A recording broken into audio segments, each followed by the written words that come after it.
and Yasser Arafat is sitting between here. I would like to ask Abu Ammar, who sacrificed you in Lebanon? Who sacrificed you in Syria? Who sacrificed you in the rest of the world? Today, here is the man sitting, whom we all recognize as the representative of the Palestinians. Where are the Palestinians today? And Your Majesties, most humbly, I wish to point out that we claim ourselves to be Muslims. Look it in our hearts. We are black. We have double standards. For Palestinians being forsaken by Egypt, we debar Egypt for entry into Organization of Islamic Conference. Muslim, non-aligned member of this Organization of the Islamic Conference was subjugated by force by a superpower. I am their neighbor. The Organization of Islamic Conference has passed 10 resolutions. That neighbor is still there. There are friends, my brothers who are sitting here, who came and told me that I should go and shake hands with my next door neighbor because it has been held by a superpower. For them, we have that standards. For Egypt, we have a different standard. For Palestinians, we have a different standard. What kind of people are we? Is posterity going to remember the unity of the Islamic Conference from the standard that we have? Is the Muslim Conference going to be remembered for the interpretation that we have on Islam? There is no ideology in Islam other than one ideology. And that's the ideology of Islam. Islam is not divided into factions. Islam is not divided into ideologies.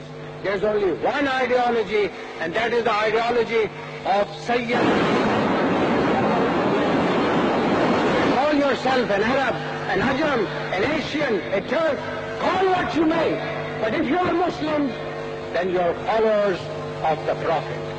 Yes, you can have a different maslik of your own, by all means.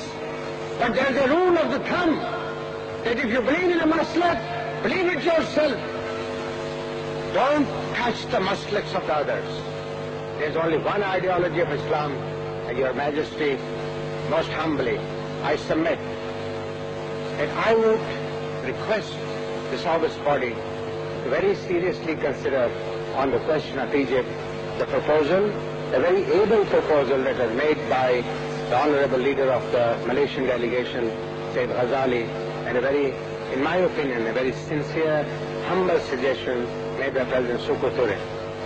It's not the question whether Egypt should be allowed to sit here or not. It is not the question whether the Egypt should be continued to be debarred. The simple question is, this august body is an independent organ created in the name of Islam for the unity of the Muslim world. Aren't we authorized, Your Majesty, to consider even what Sayyid Ghazali has said, to review the situation? Are we the prisoners of our own rules and regulations, of our own emotions? It is just a question of review. Review it and then dump it. Nobody will say a word. But for God's sake, review it, because the things are different today. I am saying this one more point for which people do not know, and if we have double standards, and if we do not realize what it is, please consider what is good for us in totality. Please also think what is good for us individually.